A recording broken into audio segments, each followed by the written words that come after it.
یہ سورہ شورا کی آیت نمبر 27 میں، اس میں جو مضمون ہے وہ بڑا شاندار ہے۔ غریب بندے ذرا توجہ سے سنیں گے آیت۔ غریب بندے سنیں اللہ کریم کیا فرماتے ہیں آیت نمبر 27 میں، فرمایا وَلَوْ بَسَطَ اللَّهُ الرِّزْقَ لِعِبَادِهِ لَبَغَوْا فِي الْأَرْضِ، فرمایا اگر اللہ کشادہ کر دیتا تمام بندوں کا رزق، سب کو زیادہ روزی دے دیتا تو زمین میں وہ سرکشی کرنے لگ جاتے۔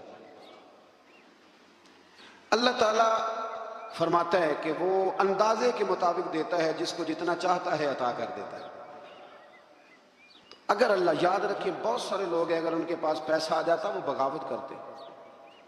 پیسہ ہمیشہ اچھا نہیں ہوتا، اس کو اللہ کا فضل بھی کہا گیا۔ تو آپ اس بات پہ راضی رہے، جتنے پیسے ہمارے لیے اچھے تھے اللہ نے اتنے ہمیں دے دیے، اور جو ہمارے لیے ٹھیک نہیں تھے وہ رب نے ہمیں نہیں دیے، یہ یاد رکھیں۔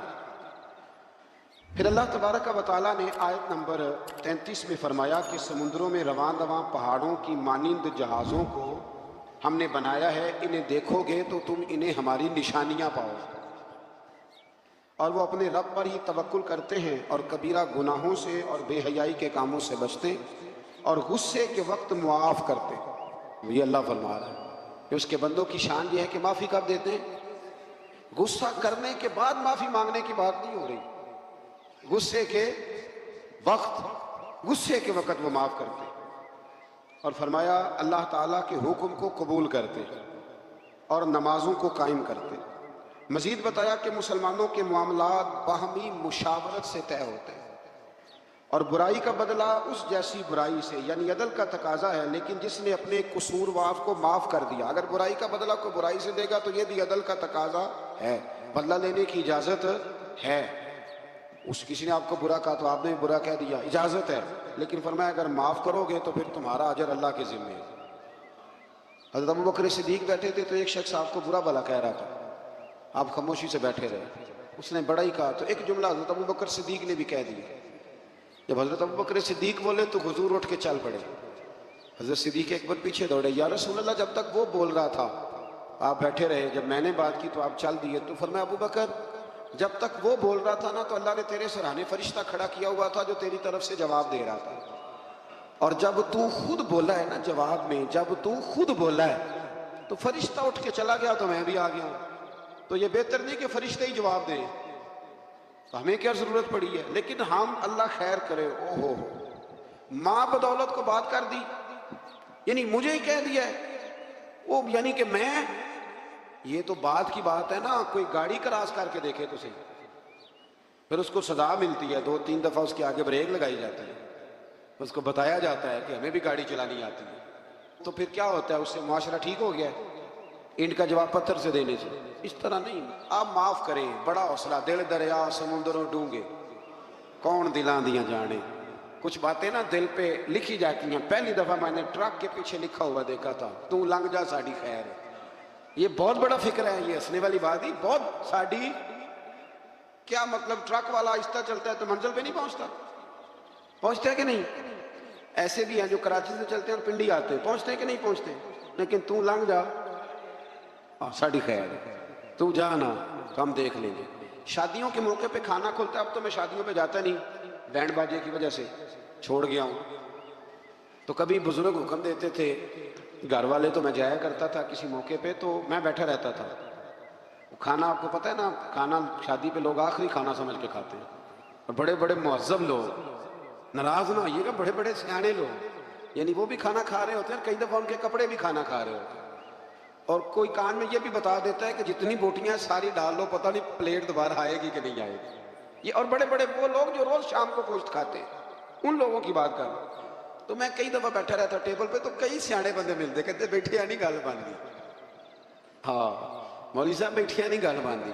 تو میرا دل کرتا انہیں بتانے کو، جب میرے سامنے لوگ 4 قسم کے کھانے لا کے رکھتے تو میں کہتا نہیں بات بن جاتی، اور بیٹھے رہنے سے، صبر کرنے سے ہی بات بنتی۔ وہ جو کوشش ہے وہ اور چیز ہے، اور یہ کوشش نہیں، یہ معاملہ، اور آپ تھوڑا سا انتظار کریں۔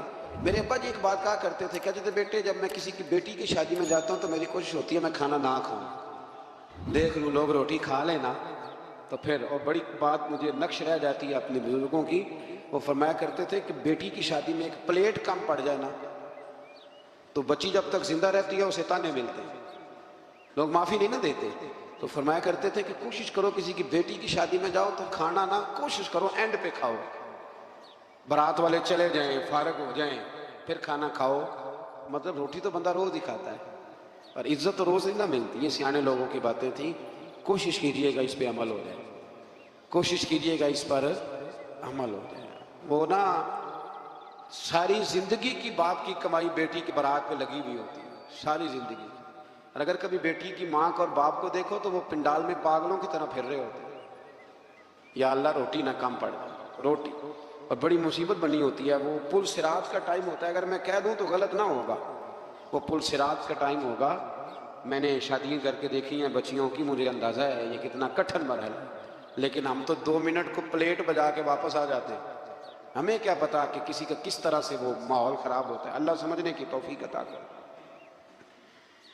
اچھا جی، پھر آگے سورہ زخرف شروع ہو رہی ہے جی. اس کے اندر اللہ تبارک و تعالیٰ نے آیت نمبر 11 میں نزول بارش کے ذریعے مردہ زمین کو زندگی دینے سے حیات بعد الموت کا اس بات کیا گیا.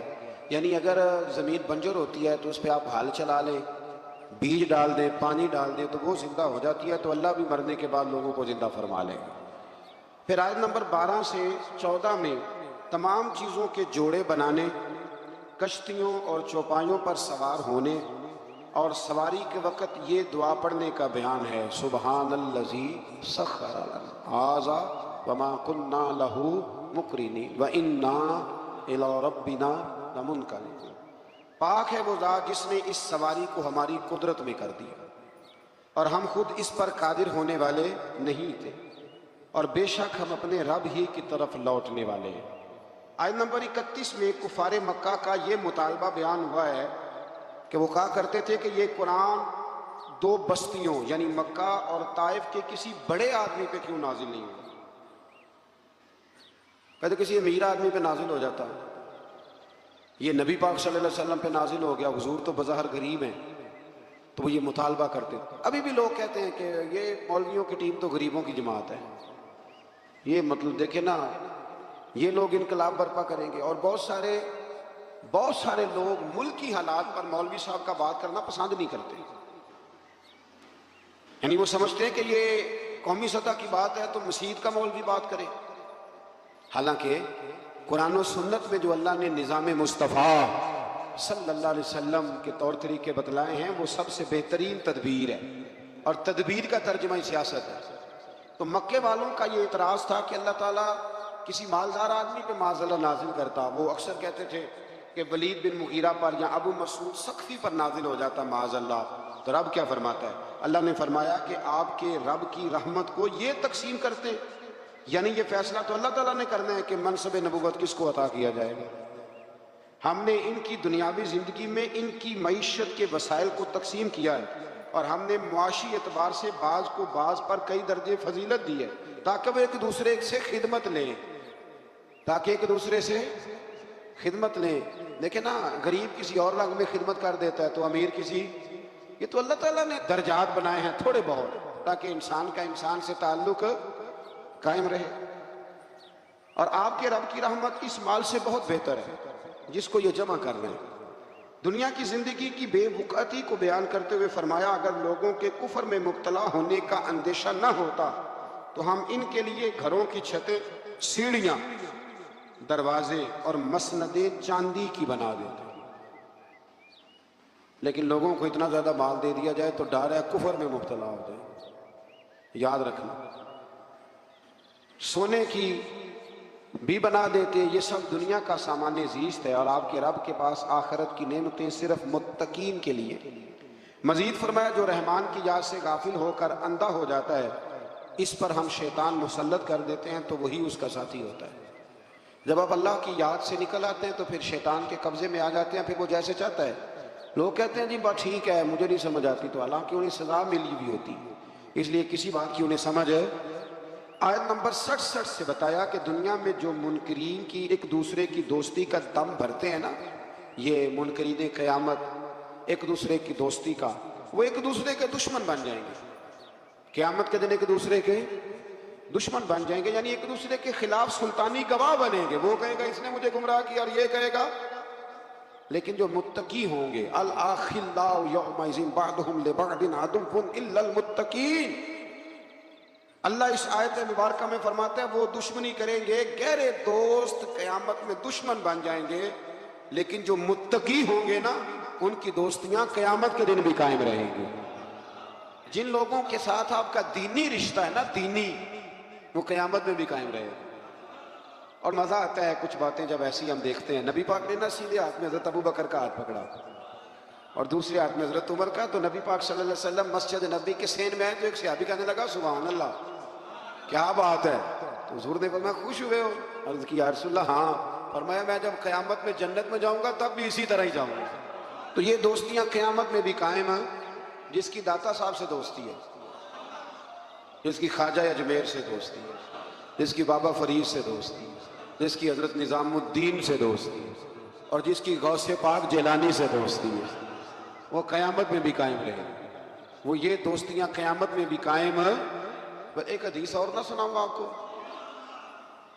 نبی کریم صلی اللہ تعالی علیہ وسلم کی متعدد روایات ہیں، پر ایک روایت بڑی عجیب ملتی ہے. قیامت کے دن نا، قیامت کے دن حضور نے فرمایا ایک بندہ جنت میں جا رہا ہوگا، ایک نیک بندہ، ایک عالم.